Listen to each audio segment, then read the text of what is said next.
Hello, everyone. Welcome to Ramta MathSci Exam Clinic. Today, we are looking at exponents and surds from grade 11 mathematics.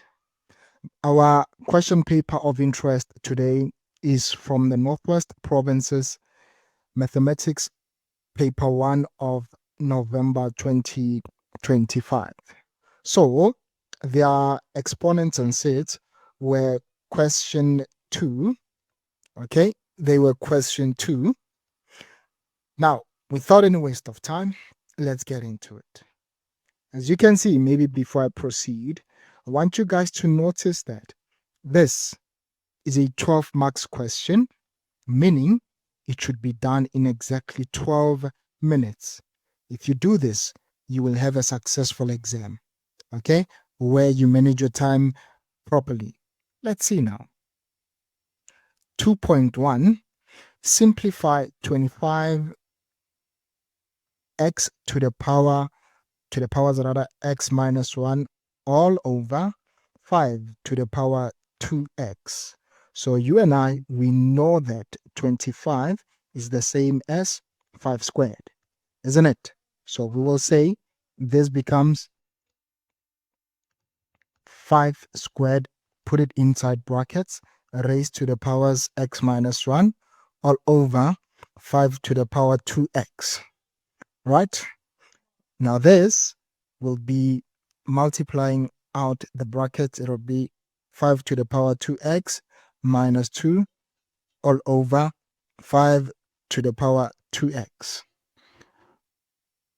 Remember, when bases are the same, we add exponents. So this can be 5 to the power 2x minus 2, right? Minus 2x. All right. It's okay to write it like this. Even if you had said, for example, let me show you. Even if you had said 1 over 5 to the power 2x minus 2x plus 2, it was still going to be okay. Right. Either way you write this, you are permitted. Okay. So this then becomes 5 to the power negative 2, right? Because 2x minus 2x becomes 0. Proceeding, we have 5, not 5, but because of this negative, we can say this becomes 1 over 5 squared.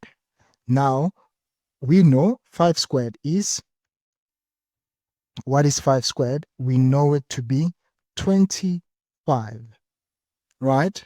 We know it to be 25. Now, we are done with this question.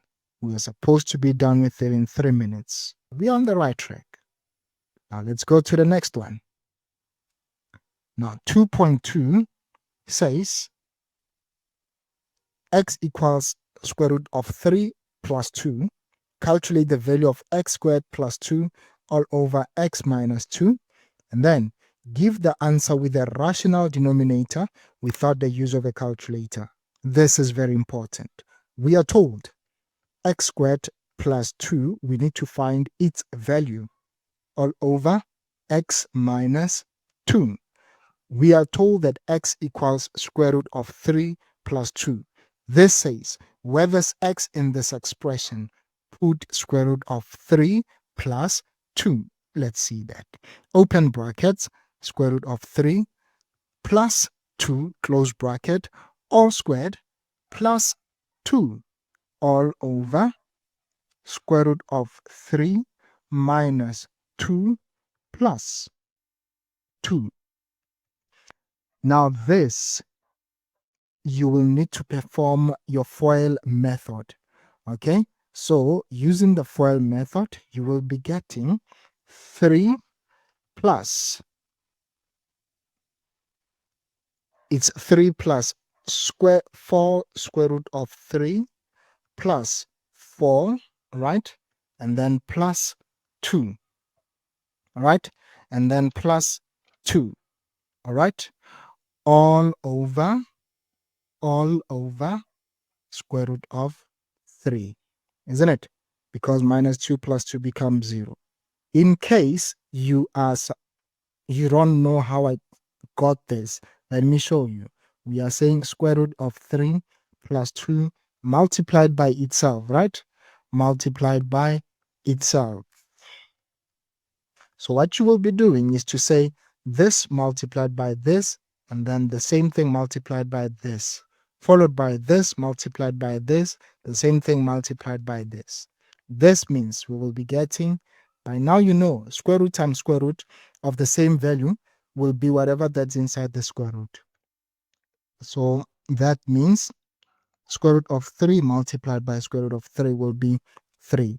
Square root of 3 times 2 will be 2 root 3. Once again, square root of 2 times square root of 3 will be 2 root 3. And then 2 times 2 is 4.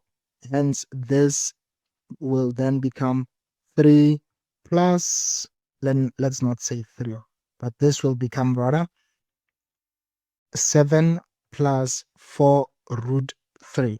Do you see this? All right. Of course, this is 7. 3 plus 4 is 7. Okay. Now let's proceed.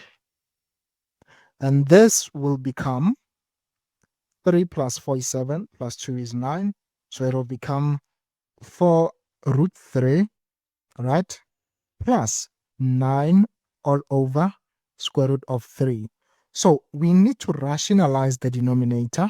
We will have to multiply by the square root in the denominator over itself, right? Meaning square root of the denominator divided by that square root as well. Okay.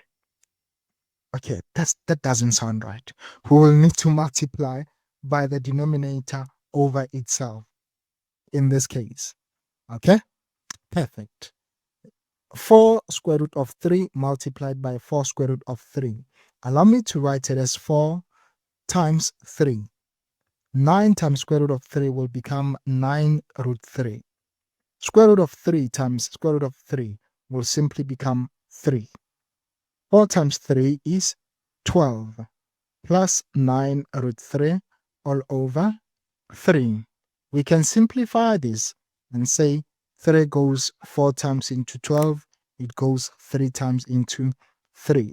This is the answer that you will get. So I want to say to you, if you were to use your calculator, say you press this value here, which one?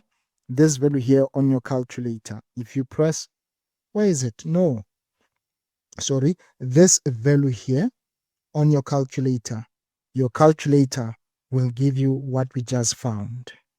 Okay, it'll give you what we just found. We are still on the right track, so let's proceed. Proceeding 2.3. Check this one out. I like this question.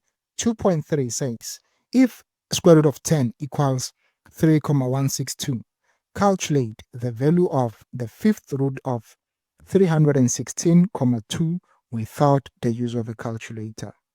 Right? Cool. We are given,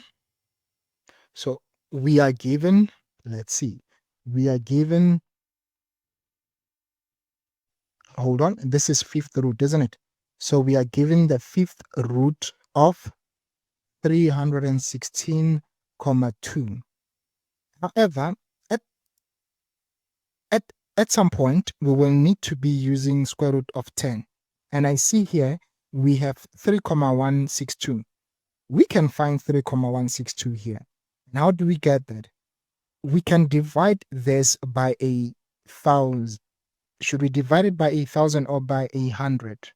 A part of me says, let's divide it by 1,000. Perhaps 1,000 would do. What do you think? No, 100 would do. Right? So for example, check this one out. 316,2 divided by 100 would be 3,162, isn't it? So this is telling us that we can say 3,162 multiplied by 100 will become 316,2. Right? Perfect. So we will then say the fifth root of, I want to say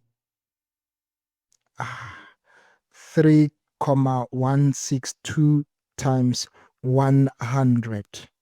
Right? This is okay for now. Then I see a fifth root here. What I can do, I can say, how about I write this as 3,162 times 100, okay, times 100 to the power 1 over 5. Remember, I said we can just write this as 1 over 5. Proceeding, 3,162, we are told that it is equal to square root of 10. So how about I write it as 100 square root of 10, close, all to the power 1 over 5. How is that? Guys, I know some are wondering, why did I write 100 times square root of 10 and not square root of 10 times 100? It is the same thing. 2 times 3 is the same as 3 times 2. Isn't it? A commutative rule, ne? Yeah. All right. Now let's see. We can then say this square root, let's just put it as a rational exponent, right? As a rational exponent. Perhaps let's also simplify this 100 and call it 10 squared. You know that 100 is 10 squared, right? So check this one out. When bases are the same, we add exponents. This will become 10 to the 5 over 2, all to the power 1 over 5. So if you're wondering how we got this 5 over 2, is because we have 10 to the 2 times 10 to the half. When bases are the same, we add exponents. All right? When you multiply exponents, guys, okay? So when bases are the same, you add exponents. So obviously, this is 2.5, which is similar to saying 5 over 2. All right. Proceeding. Then we say, oh, now I see. When you look at it, it'll be, when you look at it, let me show you here. You have 5 over 2 multiplied by 1 over 5. What is this? These guys are cancelling. You are left with half. Let's go back. This therefore says we have 10 to the power half. Hold on. 10 to the power half. What does it look like? It looks like square root of 10. And what did you say square root of 10 was? It was 3,162. Happy? This is how we solve this. Okay, so I want you to see this. I have taken you step by step, right? I hope you guys are happy. So this is it, guys. See you next time, and bye-bye.